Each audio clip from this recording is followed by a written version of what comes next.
Hello everyone. So today project is KJ Eriksson N.3 from the 80s or until the early 2000s. It's well, not too bad shape. The sheet is it's broken, so it will need a lot of work. There are some marks and some grinding defects on the blade, so I'm marking all the spots I need to work. One particular thing I'm going to do, it's to remove those square angles. So first thing is to straighten up the edge because it was crooked. Just a simple pass straight down into the diamond stones. Here I'm cutting up the square angles. I really don't like them because when you choke up on the blade, they stick on your fingers. So just grinding out a new edge. As always, I'm using diamond plates. This one is a Chinese made. Not so bad. It was very cheap. Probably 1/10 of those DMTs, yellow DMTs that I'm using. I love them, but I only use them for the finer grits. The coarse ones are always Chinese because they tend to wear out very quickly. Here I'm using a Spyderco ceramic. I don't know, it's not ceramic, it's bonded. And now I'm using a strop with some diamond solutions that I'm trying out making. It's 7 microns I'm starting with. Then I will go through to 2.5 microns and to finish 0.5 microns. These emulsions, I'm buying the diamond powder, and then I'm mixing them with some alcohol and stuff. I'm testing them, and I'm really liking it. They work much better than the normal metal polish. Maybe one of these days I will make a video on how to do them. Now you can see the amount of metal and grit that this process produces. Now I'm just using sanding paper to remove most of the defects. Not, as you already know, I'm not a fan of removing everything. I like to leave some of the patina and some of the history of the knife. I remove just enough.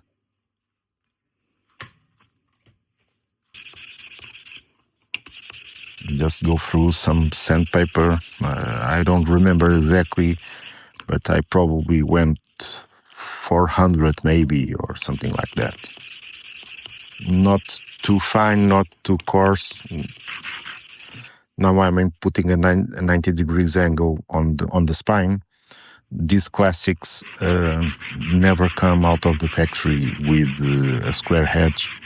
So for this type of knives, I put a square edge. It's an easy task with those coarse diamond stones.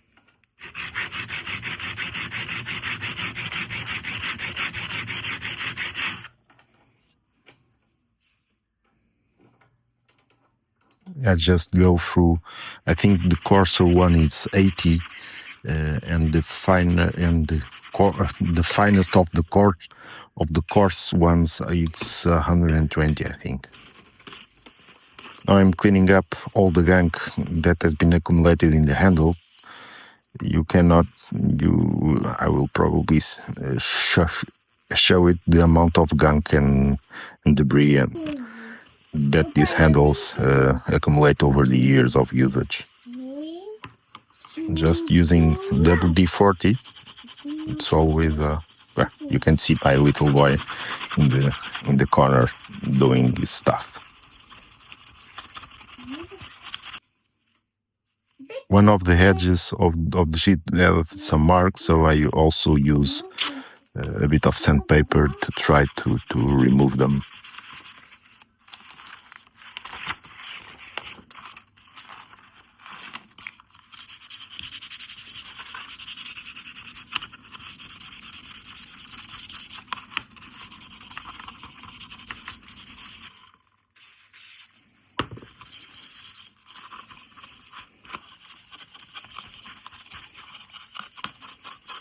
This sheet needs a little work because it is broken. You can see the mark where originally the knife will sit on the sheet, and now that it is broken, the knife will sit much lower.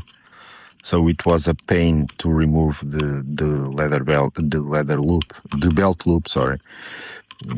So a lot of prying and with a knife and some clippers, and it was not easy, but because of the mod I'm going to do, I need to remove it. It doesn't make sense to have it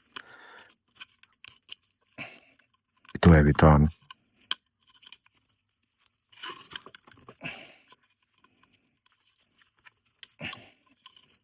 And I finally made it. So I'm using a soldering iron to just temporarily stuck the plastic parts together, and I'm going to use the same technique that I used earlier in one of the videos to create a reinforcement. It doesn't need to be that much because it's going to be covered just enough so the plastic doesn't open. So I'm going to wrap the top part of the sheet with leather. I'm using a scrap piece of leather just to get some dimensions. Each sheet it's unique, so for each size and for each maker. So if you want to do it, you have to measure yourself the sheet you have, and it's a fairly easy process. Just create a rectangular. I use some templates made of paper just to give me an idea of how much leather I need.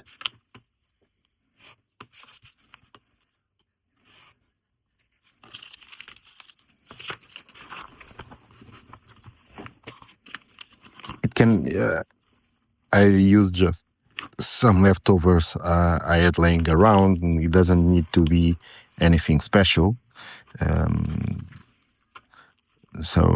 it's a fairly easy process. Just mark the square and then cut to the dimensions. Never forget to measure twice and cut once, because there is always the risk when you cut the leather could be a little thicker and so on. So you can see I left a little bigger, and then I tried to see if it was enough and how much did I need to remove. I'm using contact cement. It's a fairly easy process. Just spread it and let it dry for 5 minutes or 10 minutes. I'm creating a folding in the leather. So, and this fold will be at the top of the sheet. As you can see it.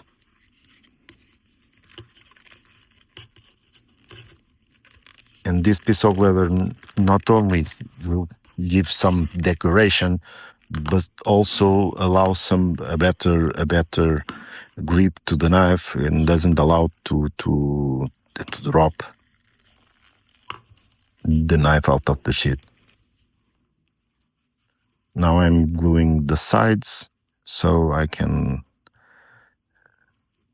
do the final gluing. I'm not gluing all the leather to the sheet. I don't see it necessary, but you can also also put glue on the plastic sheet and make it more permanently.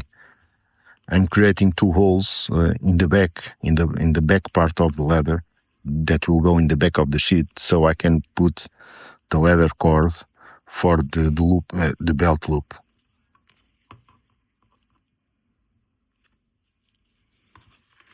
So I'm sticking the side of the back, at the side of the sheet up, and I'm closing. You can notice I've run some thick leather, some 2 pieces of thick leather through the holes, just to keep them open. And I'm using some pliers to do the contact of the 2 pieces of leather. Now I'm rough marking some stitching hole, and I'm going to use a leather awl to perforate the leather all the way through to make it easier to stitch.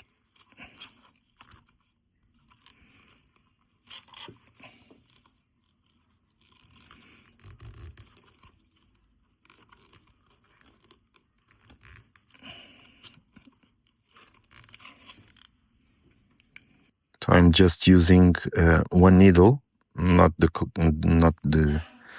proper way. The proper way will be 2 needles, but this will always also work, and it's a fairly easy process. I'm using nylon thread. It's pretty strong.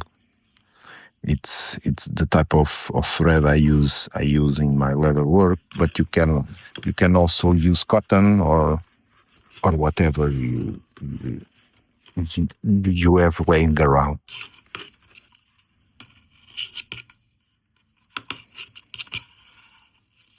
Just go through all the holes to one side and then go into the opposite side.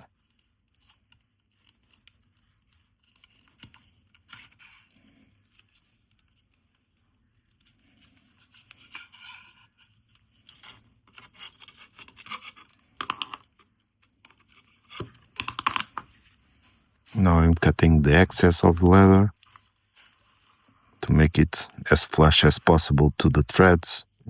You have to be careful in this task so you don't cut through the stitchings.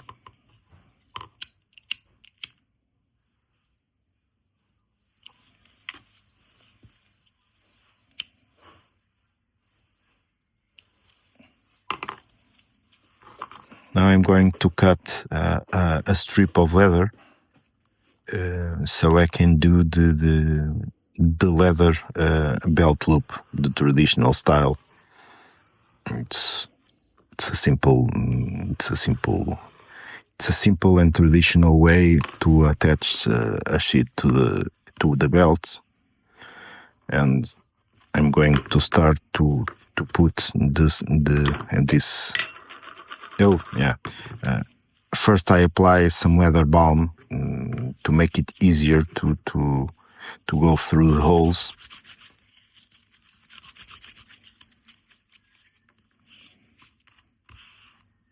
And I also tapered one of the edges of the strap, so it can go easier on the holes.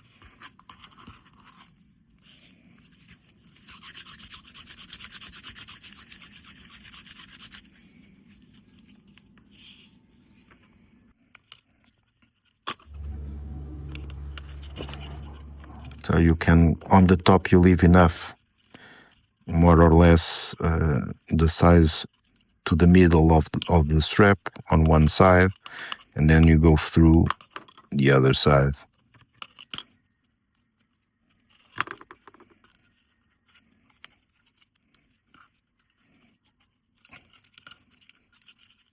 So each strap is twisted to the same side, and there is also a hole, a cut in one of the sides. But also always twist the leather cord to the same side, so it doesn't unravel after the knot is done. and it's just a simple knot.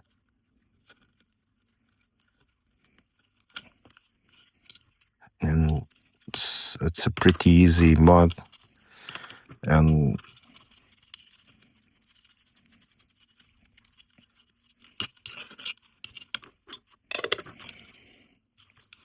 so the fact that the sheath was broken, it allowed the knife to go through the bottom of the sheath, and so I only noticed it after I was almost done. So I used some epoxy, two-part epoxy, and nothing special, to glue the bottom part.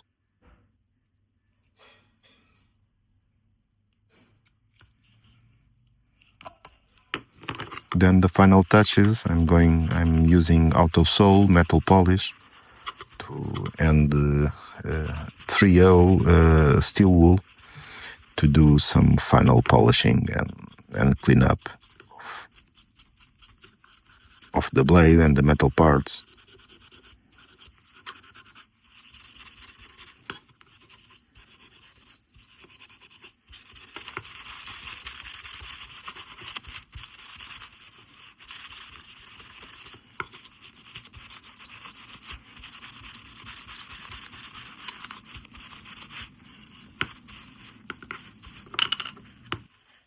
And to finish up the handle, I use some shellac to